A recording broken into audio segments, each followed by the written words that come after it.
Hello and welcome to the Happy Author podcast with me, Dorothy Coomston. I'm a multi-award-winning best-selling author and I'm here to help demystify the publishing world for anyone who writes books, wants to write books, or just has a love and passion for books. On today's podcast, I speak to literary agent Antony Harwood. Antony Harwood has been an agent for many, many years and my agent since 2005 when I was trying to find a publishing home for my third novel, My Best Friend's Girl. We have worked together ever since then, going through the many highs and lows of having so many best-selling books released. In this slightly extended episode, we talk all things literary agents, from how to find one, what to expect from one, and what you can do to make the most of working with one. I hope you find it as interesting as I did. Can I ask you what your job title officially is? Because to me, you're my agent, and what does that actually mean? Officially I am your literary agent. And that officially means that you hire me, you pay me to exploit your copyright. You write something, you own, anyone who writes anything, but you own the copyright in that.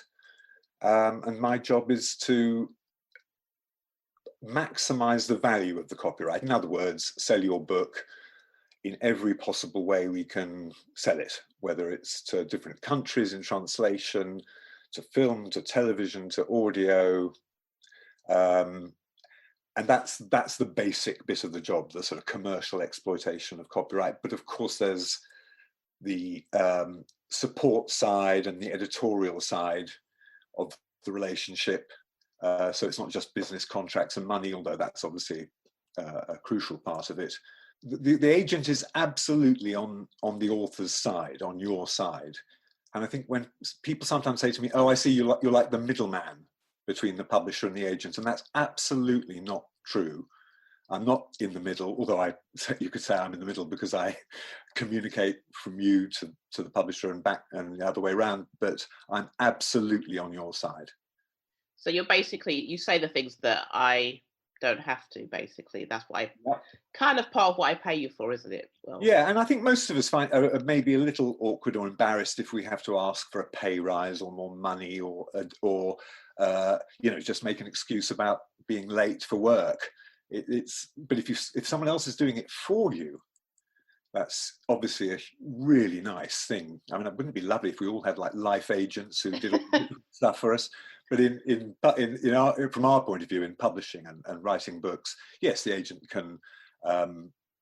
is that sort of communicator. And publishers really once upon a time, publishers quite liked buying books direct from an author and didn't want to deal with agents because they felt that maybe they get bullied into paying more money than they needed to. Nowadays, a publisher won't publish an author unless they have an agent, really, because if the publisher has to deal direct with the author, they have to do a lot of explaining about the process of the business that they don't have to do when they talk to an agent, because an agent is fully conversant with the language of the industry. What do you think anyone wanting to get an agent needs to know? I think the biggest thing I feel one can't stress enough is that someone who wants to write and be published professionally needs to remember that agents and publishers, but we read a lot all the time, day in, day out, week after week. So we're expert readers. Doesn't mean we're cleverer, but we read a lot and we know the field. We know what's being published and what's not being published. And I think if you're taking your writing seriously, you really have to take your reading seriously. If you are writing a romance, read romance. Read what's being published in that field, because an awful lot of people, write a romance or a thriller or a this or a that without really knowing what's happening out there.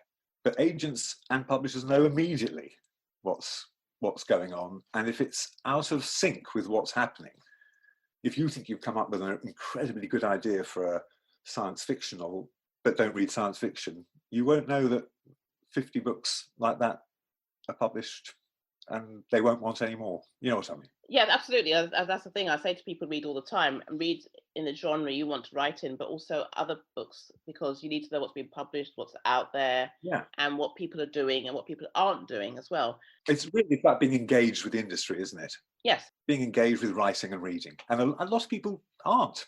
I mean, a lot of people who send work clearly aren't, because they obviously haven't read much. Yes, absolutely. I know. A lot of people I meet at events do say, "Oh, I want to be right. I want to write a book. I don't read anything out there because it's all rubbish." And I was thinking, "Yeah, good luck with that." Because apart from the fact you're being very disrespectful about an industry you want to become part of, how can you not read what you want to do? How can you not do what it is that you? Why are you thinking that other people will read something that you produce if you don't want to read anything else that is being produced by other people? Exactly. And funnily enough, certainly speaking personally, I think when I receive an email and a manuscript, more often than not, I can tell from the email, from the letter, whether this person is engaged with the process of writing and reading. Yes. And there's no trick phrase or something to say or not say in the letter. It just comes through that they understand what they're about and what the publishing is about. That doesn't mean they have to know the ins and outs of publishing and editors and read the bookseller every week, but they are genuinely interested. Yeah, it's funny, isn't it? Because thinking about it, I mean, there are so few books out there by lots of different people, and you Yeah, know that, and that's the problem. And so I think a lot of people kind of might feel put off by it, but you still need to read as much as you can. I don't. It's the finding that balance, because if there are books that there aren't enough books out there by people who look like you yeah, and who have life experiences like you, obviously that's going to put you off. But by the same token, you need to be involved in it to see what's missing, I suppose, and to find a way to be able to write. I mean, that's true too. I absolutely do not think it's authors' fault or writers' faults that they're books that are about different types of people, black people, Asian people, Hmm. other types of people aren't being published. But I do think we need to kind of find a way to find out what is missing and to write the books that are missing, Yes. and that you can do that by writing, by reading. And of course, the other thing is to write the book you want to write. Yes, absolutely. And if it so happens that the book you want to write no one's interested in, that's really, it's unfortunate, and it does happen. But Yes, you stick to your guns, I think. yes, I mean, that's the thing, isn't it? I mean, when you do write the book you think it's the best book in the world, Hmm. which is obviously it is, but and no one wants it, do you kind of need to move on to the next one, don't you? Because that book could Yes. become your fourth book to be published, couldn't it? Well, that's often the way. And I love that remark, but that Toni Morrison said about when the book you've written is just about to be published, make sure you're halfway through the next book as a writer. Be a moving target for the Yes. critics. If they're going to slam you on the last book, you've already moved on. You're already writing another book. Keep going. Keep doing it. When people ask me as well what to do once they've sent a book off, I always say, so get on with the next one, because publishers want another book to be able to publish. And you know what? I've always thought that that's a real mark of a professional writer. And I don't mean professional in terms of money or anything like that, but the temperament, the sort of soul of a writer is that when you send your book off to your agent or it goes out to publishers, you're already moving on. Yeah. And in fact, I know a lot of writers think you're one of them who's already having ideas for the next book as the book they're writing before it's even finished. You're already moving on. Yeah, I know the conversations we've had when I've gone, yeah, I just need to put this one to one side and start this new idea that I've had, and you. But is it that's a sign of a writer, I think. Other things are happening all the time, and I have another brilliant idea. Great, that's great. Yeah, so you can move on to the next thing, and not get obsessive about sending it off, because I mean that wait between Agony. sending a book, finishing it, sending it to an agent, say, and then hearing back. How do you feel about telling people no?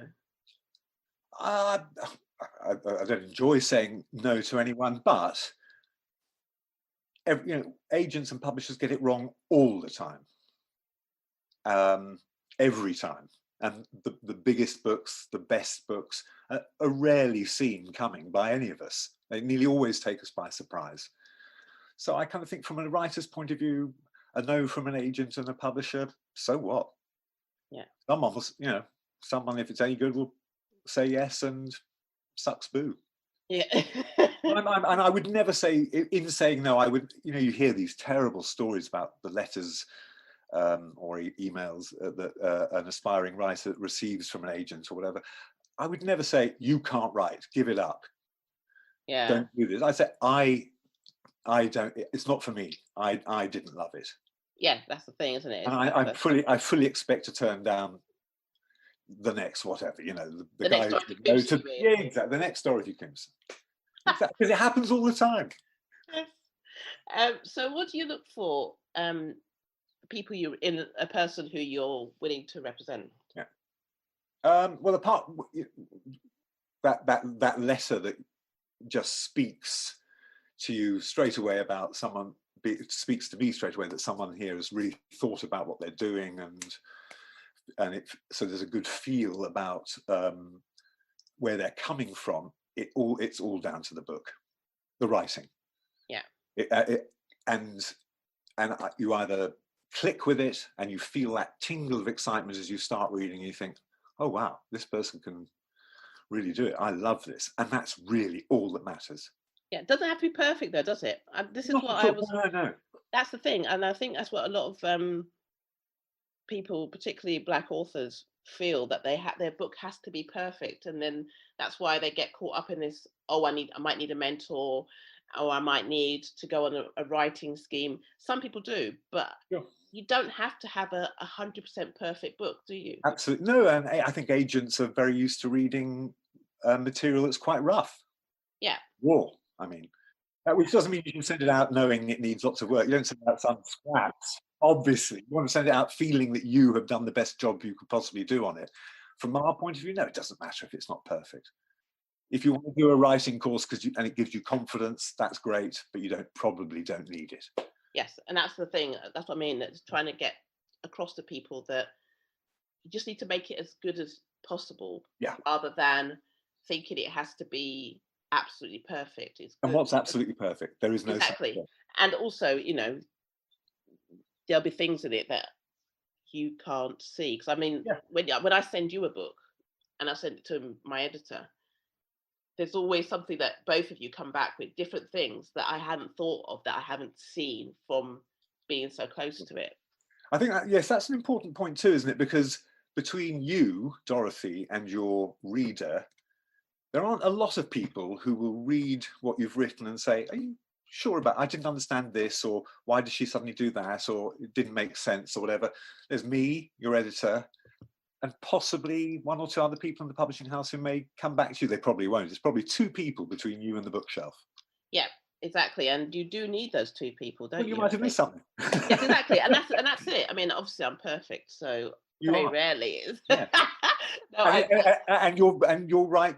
Sometimes you'll say, no, that's just the way I wanted it. You're right to point it out, but that I know what you're talking about, but that's how it's going to be. That's fine too. Yeah, absolutely. And because, as I've said in the past at events, it's always me that gets the stick, not you. Absolutely. Or my editor. Absolutely. It's my name on it. So if something is completely inaccurate, I'm the one who gets the stick for it, no one else. So it's your name on the front. Exactly. If I want to stick to my guns about something, then actually, one of the good things about the industry is that agents and publishers, I think, genuinely, deeply respect writers. Mm. They won't override a writer's wishes, even on things that they can contractually or technically insist on. They very rarely do. Yeah. They trust you because actually, no one knows your book better than you. Yeah, this is what I found was really disheartening after I wrote my open letter to the industry about what it's like for Black authors. Yeah. The amount of Black authors I did speak to who basically said that, who told me the horrific stories that they'd been through with their editors mainly, and I was really surprised because I've said in my letter, and obviously having worked with me for so long, I've been very fortunate. Most of the people I've worked with have been very respectful and Yeah. do listen to me. And obviously, when they don't listen to me, they're usually wrong. Usually, always. But being serious for a moment, but some of the stories I hear are horrific, and I suppose I've been fortunate in having an agent because you can step in those moments, can't you? And sort of like take the brunt of it. I don't have to. No, I think too, the other thing about having an agent, and actually you don't really have a choice. If you're going to be a professional writer, you really have to have an agent these days. But one has to remember that, if you're published by, as you are, Hachette or Penguin Random House, or these are huge, huge companies, or even if it's a small company, Bloomsbury, medium-sized independent company, that's a large group of people sitting in offices working together, and then there's you, Dorothy. Mm. And I think having an agent, you have some moral support. There's at least two of us Yes, yeah. up against departments and a large corporate structure. Yeah, and that's one of the big advantages of having an agent, I suppose. But I mean, some people do very well without an agent, don't they? I know some big authors don't have agents; they have lawyers who negotiate the contracts. And There was stuff. certainly a trend in America of, that you'd have a lawyer without an agent. I think that's you can do that. I think if you get to a certain level, if you're a huge brand, but lawyers can do a good contract, but they probably don't know the business. Yes, I suppose, and that's well, for me, the advantage of having an agent is somebody to talk to and to bounce ideas off, or if I'm annoyed about something, I have got somebody else I can talk to. Absolutely. Okay. What else? What can you do to increase your chances of getting an agent? Well, apart from writing a work of genius, I think there's no excuse these days for not knowing what you're doing, because the internet, agents have websites. There's no so if you've written your novel, we're talking about novels, non-fiction. It's a slightly different process, but you've written your novel and you want to find an agent. It's not too hard to start thinking, well, my novel's quite like so and so's work, or so who represents them. At the back of books, an author often acknowledges their agent. So if there's an author you really admire, or would like to sort of be beside in an agency, see who their agent is, then look them up. The agents often give quite a lot of information about how they work, their clients, and then if you let that knowledge come through in your letter or email to the agent. I see that you represent Dorothy Coomson and Louise Doughty. I've written a book that I think you might enjoy because you represent those writers. From my point of view, I think, okay, you've checked me out. You've not sent me a book I won't represent because I don't do that kind of work. Because it says on my website, I do not represent X, Y, or Z, or whatever. So, research. I'm talking about research. Yeah. Yes, that's why I remember when we met, I knew all about your guitars. I think you were a bit taken aback, weren't you? Yes. Stalker client. Well, no, I wasn't stalking you. I was just researching. Exactly. No, it's a really good sign. You thought about it. Yes, exactly. When you send a piece of work that you really love off to a publisher, how does that feel, and how does that process work? I should ask you first. I send you my book. Yes. And I say, oh, look, could you represent me? You love what I've written. Yeah. And then what happens then? I'd probably say, I love what you've written. I have to say, I think the ending was a bit abrupt, or the beginning was a bit slow. And then we might have and you might say, yeah, I see what you mean. I'll make a few changes and send it back to you. And we might have a conversation over a few months just to get the manuscript, because you get really, in effect, you get one shot. I'm going to go to the publishers who I think are going to do the best job for you. If they don't go for it, we've probably failed. So I want them to see your work in its best possible shape. So we'll have that editorial conversation, and then there'll come a point when we think, right, we're ready to go. And then I think that's that. Then the agent starts thinking about who's the author going to get on with? Which editor is going to fit well with this author, and which publisher is going to do a really good job for this book? Are they going to get it and make it look terrific and get right behind it? So you make a list of publishers, and you aim high. You choose your top 6 or whatever, and I send it out, and it's a moment of terrible trepidation, and because if you love it, and I you can count on the fact that if I'm sending out a book I love it and I really believe in it, I only want them to come back straight away saying this is just brilliant and we want it. And that of course will never happen. You won't get them all coming back saying that. So one's always braced, as the author is, of course. So I send it out to a bunch of publishers and wait with the author for the publishers to read it and come back to us. And so what happens? I mean, if you have more than one person coming back to you, which is what we want. Yes, so, I mean that didn't happen with me with my first book with you. Was it My Best Friend's Girl? Didn't work out quite that way. No, it didn't. I'm just being honest about it because I've said it before. That everybody rejected it apart from one person. Yeah, and that's frequently the way. Yeah. Yeah, but ideally, what you want is a bunch of publishers come back saying we love it, we want it, and you want them there, and then you organise either an auction or you just take their offers. They offer money. And you may be going backwards and forwards. I may be going backwards and forwards between publishers saying so and so's offered more than you. Do you want to offer more than them? Just like it's bidding. But actually, more often than not, the author and I will have a hunch from how each publisher has responded that actually what we really want is that publisher to get it. So making it just about money isn't usually the way it goes. So it's about something else usually. It's not. You just get that feeling they really loved the book or understood it in a way that others didn't, or they whatever. Yeah. But the money is important. It sets a value for the book within the industry in a sense. Doesn't mean that a book that is sold for £5,000 won't be published well, but a book that's sold for £500,000 is probably going to get a lot more behind it. Yeah, absolutely. Well, exactly. And that's the way it is. But also, it is also a reminder that what you're doing is a job.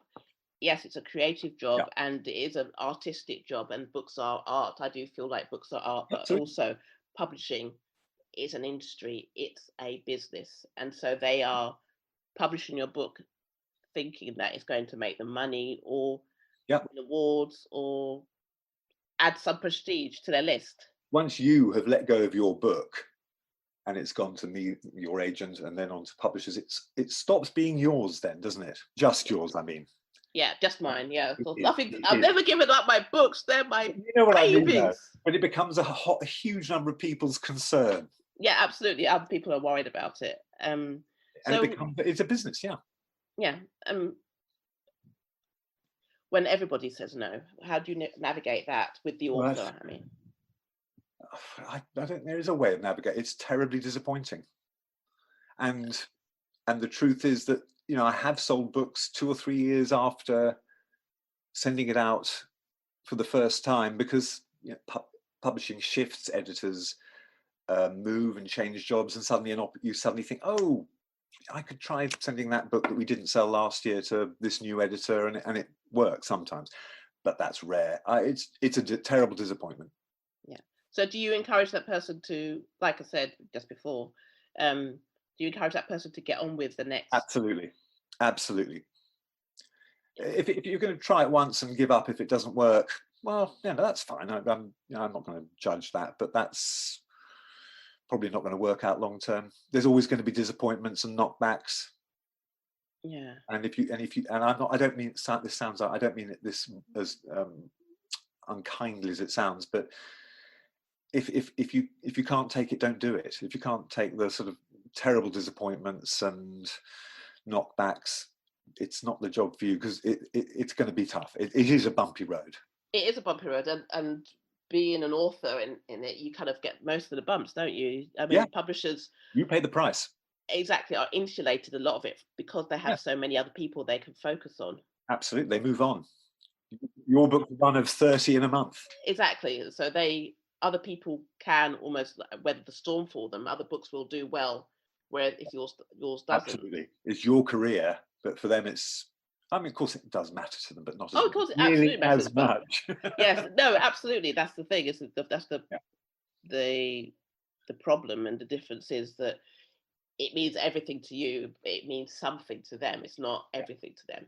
Exactly, and I think that's it. You say it, and it's true, but to hold that in your heart so that you're not crushed by the disappointment is much easier said than done.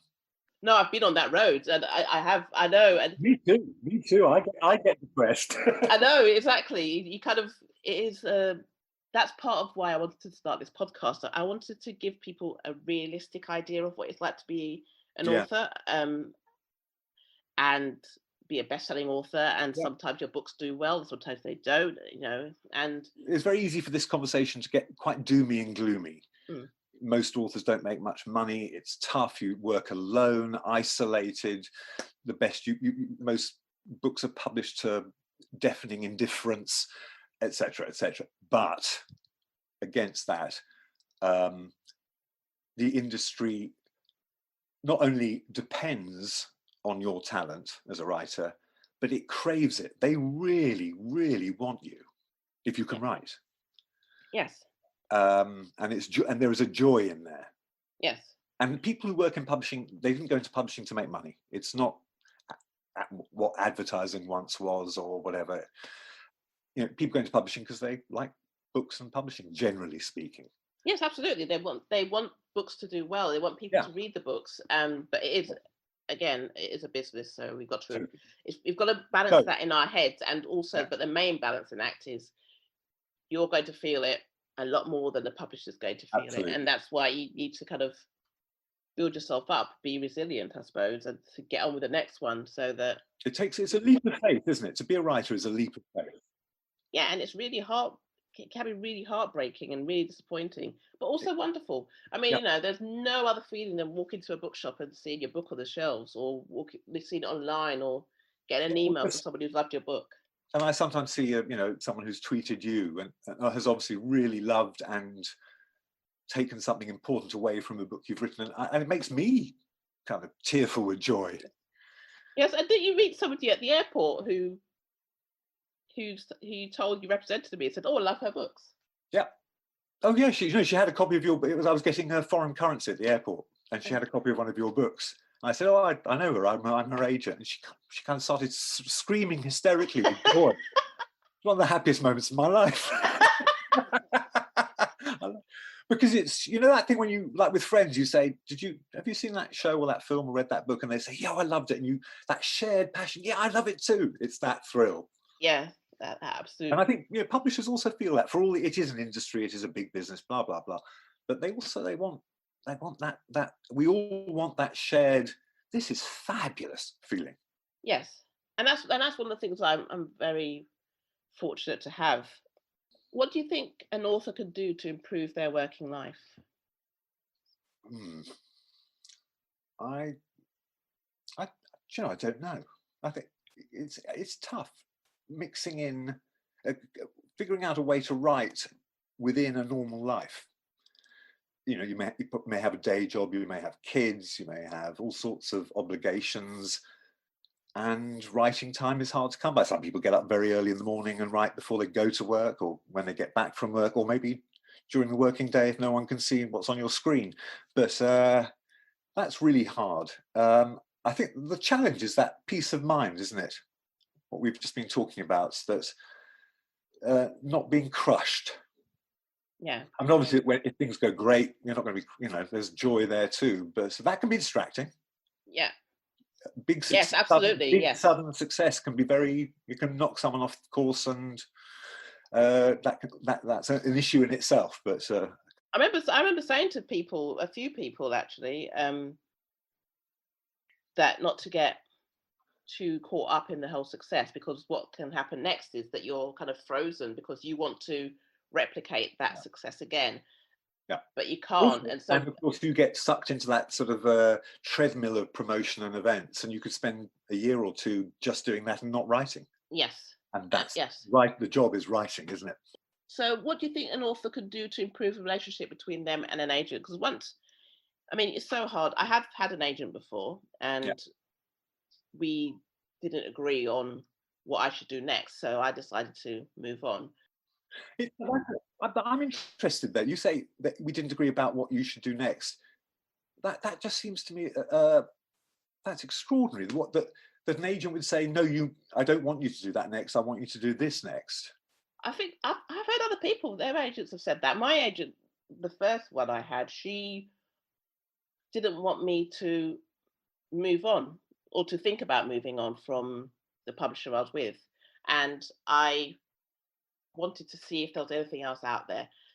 Not that I wasn't really grateful that the publisher I had published my first two books. Sure. I absolutely was, but I wanted to see if it was possible to go to a different publisher, a bigger publisher, to get more money. I'm not going to pretend I wasn't wanting more money, because my first two books I got paid virtually nothing for it. So I wanted to see if there was a way of going to another publisher who could afford to pay me more for my next books. And she didn't want me to do that. So, but that's an agent not doing their job. The agent's job is to do what the author wants. If you said I want to change direction and write this kind of book, I might say, terrific idea, do it, but you be aware that this is going to be very, very difficult because no one wants to publish that kind of book, or whatever. There may be issues commercially with it. But I'd never say, no, I don't want you to do that. No, Dorothy, you've got to write a completely different sort of book. I mean, that's just extraordinary. That's what I mean. I think that's quite important for people to know, that their agents shouldn't be telling them what to do unless they want to tell them what to do. That's the other thing. I mean, I'm saying this because somebody who likes to be in control of everything I do, but I think some other authors might want their agent to tell them what to do because they need direction. Yeah, but then that's assuming the agent knows what will work. Yeah. If agents or publishers knew what was going to work, we'd be living on yachts moored off Cannes or something. We clearly don't know. Yes, you can only take a guess. My view is you follow the writer. Yeah. You may advise them that this is going to be difficult, but you support the writer with what they want to do. And my job, I feel, for you and all my clients, is to achieve what you want. Okay. But I think from an author's point of view, it's that odd balance, and it may not feel this way when you're starting out, but on the one hand, you pay the agent. Now, you pay me. I work for you. Yes. But sometimes I know authors, particularly when they're starting out, feel beholden to their agent, enthralled to them or whatever. Yeah. But it's hard because you spend so long trying to get an agent, and then you don't want to rock the boat, and that's what I know.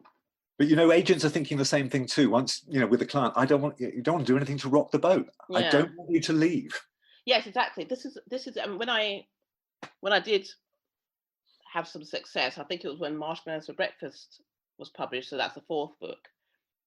And a lot of my friends then admitted they thought I was absolutely crazy to have left my first agent. They said, you took so long, it took ages for you to find an agent. And then you were suddenly like, oh, I'm leaving.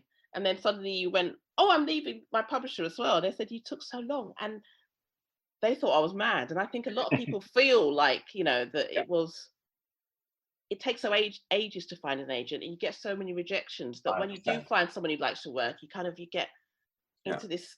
But you knew that the agent you were with wasn't right for you. Yes, absolutely. They weren't right for me. And so that was the right decision. Yes, exactly. But I mean, I make these decisions, and sometimes I do look back and think, what were you thinking? But mostly the decisions I make were right. I bet you made the right decision. Yes, absolutely. I don't mean about me and agenting, about everything. You follow your instincts. That's all we've got to go on. Absolutely. But I think, because I've said it twice now that I pay you, and you've just said about I pay you. I think people don't realize that I'm not physically giving you money. You are taking. Yes. We can talk about that. But Yeah. so before we get onto that, what you pay me, but at the same time, I hope it feels like a partnership. Yes, absolutely. I do think our working relationship is a partnership, and we do go into these things. We don't always agree. No, but my job is to agree with you. Absolutely. Your job is to. But my job is to do what you want me to do. Absolutely, but also there have been times when you've just said to me, "Stop being ridiculous," and I need to hear that sometimes. And that's the thing. I think a lot of people. Well, I might say it a little bit more gently than that. Yeah, of course you do.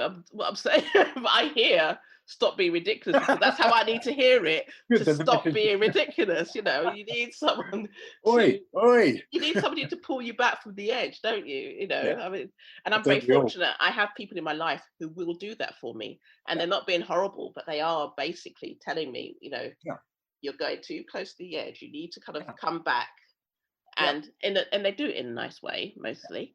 But no, but it's part of being a partnership, like you say. But also, you will ultimately do whatever I want, but give me advice when it's what I want to do. It isn't necessarily the best. I always feel I should explain fully my view of what you're doing means, the consequences, but in the end, then we'll make a decision, and I'll do what you want me to do. And it sounds like it's a contest or a difficult decision. It's rarely that. No, absolutely, it's very rare that. But I mean, I think it's important to be honest about these things, because and also different agents fit different people, and that's part of when you're rejected, you need to remember that a lot of the time it's because you wouldn't have fit with that agent.